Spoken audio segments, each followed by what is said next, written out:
maior questionamento, ou melhor, a maior defesa que temos no mundo cristão é que ele está falando com Jesus. Ou ele estaria falando com a Trindade. Gênesis capítulo 1, verso 26. O que está escrito lá?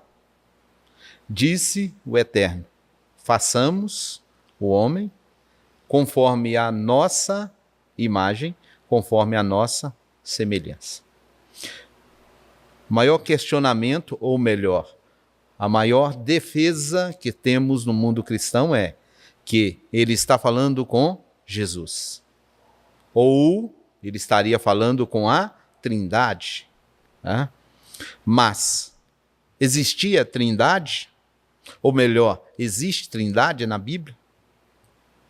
Estaria ele falando com Jesus, como dizem? Primeiro questionamento que fazemos é, no verso 26 ele disse, façamos o homem. E o 27?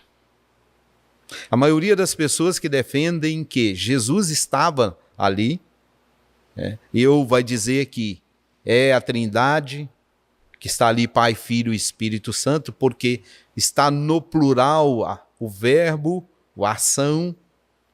É importante nós dizermos que o Eterno disse façamos, mas no verso 27 o que está escrito? E criou, singular, e criou o Eterno, o homem. Quem realmente criou o homem?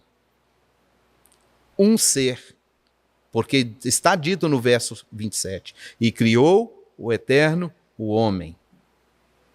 Verso 26, está no plural. Com quem ele estaria falando? Se ele criou sozinho. É importante nós entendermos que sempre o Eterno utiliza do plural. Em primeiro lugar, ele está usando algo chamado de majestático. O que isso significa? Ele como um ser que é revestido de autoridade, de poder.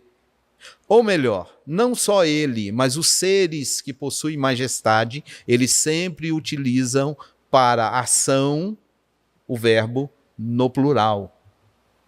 Por quê? Porque às vezes ele está falando com seu reino. Então, exemplo. Aqui é um exemplo inicial, mas nós vamos ter mais exemplos à frente.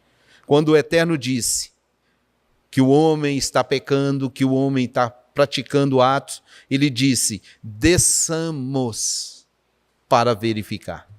O Eterno pode descer? Não. Quem desceu? Quando ele vai destruir Sodoma e Gomorra, ele disse, desçamos para verificar se o clamor que está chegando até mim procede. Ele usa plural. Quem desce? O seu reino. Quando ele está dizendo façamos, primeiro a gente tem que pegar contexto. E o contexto é, o Eterno está falando com a sua criação.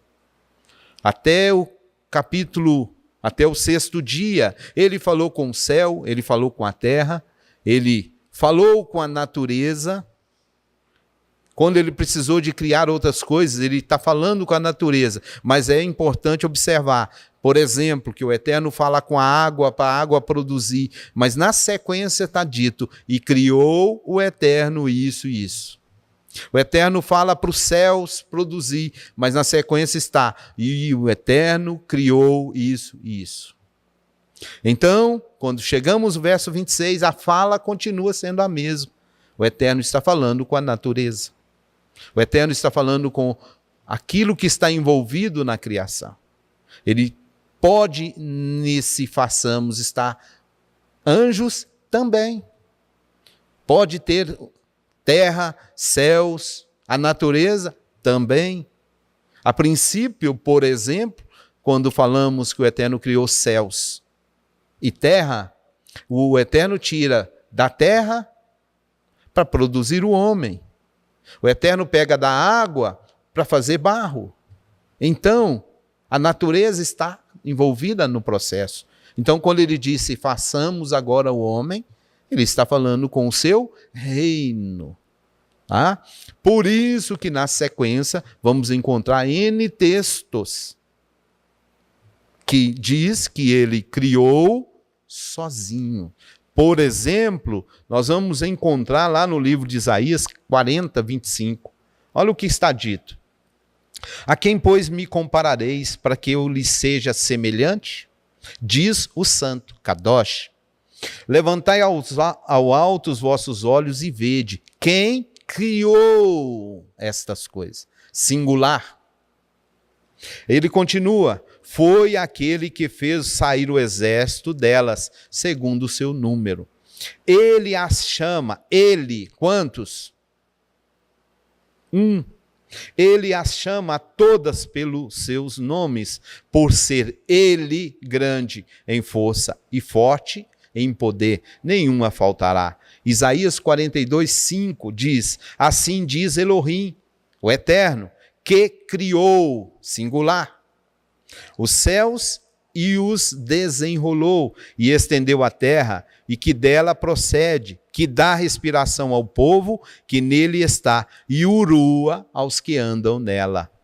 Podemos ainda citar 43, 5. Diz assim, vós sois minha testemunha, diz o Eterno, o meu servo a quem escolhi, para que saibais e me criais e entendais que eu sou o mesmo.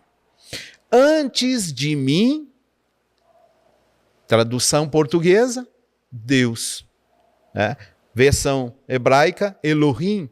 Antes de mim, Elohim, nenhum se formou. Depois de mim, nenhum haverá. Verso 11, eu sou o Eterno. Fora de mim não há Salvador. Verso 12, eu anunciei, eu salvei e eu o mostrei. Deus estranho não houve entre vós, portanto vós sois minhas testemunhas. Isaías 44, 6 diz, assim diz o Eterno, Rei de Israel, seu Redentor, o Eterno dos exércitos. Eu sou o primeiro, eu sou o último. Fora de mim não há Elohim. Conclusão? Quem está criando? O Eterno. Quem criou? O Eterno. E eu ainda posso citar um texto que diz, Isaías, assim diz o Eterno, teu Redentor, que te formou desde o ventre. Eu sou o Eterno que faço todas as coisas. Que sozinho estendi os céus e espraiei a terra. E aí vem uma pergunta, quem estava comigo? Então, existia com o Eterno alguém para falar que lhe ajudou? Não. Por isso que os verbos sempre estão no singular. E sempre quando o Eterno cita, ele cita no singular. Isaías 45, 5 diz, eu sou o Eterno e não há outro. Fora de mim, não é fora de nós. É fora de mim, não há Deus. Não existe outro Deus além dele. Por isso que citamos no Shema, o Eterno é nosso Elohim. O Eterno é um. Então, quando ele disse façamos, ele está falando com o seu reino. Mas quem criou realmente? Só ele. Por isso que o verso 27 está dito, e criou o Eterno, o homem. Baruch Hashem.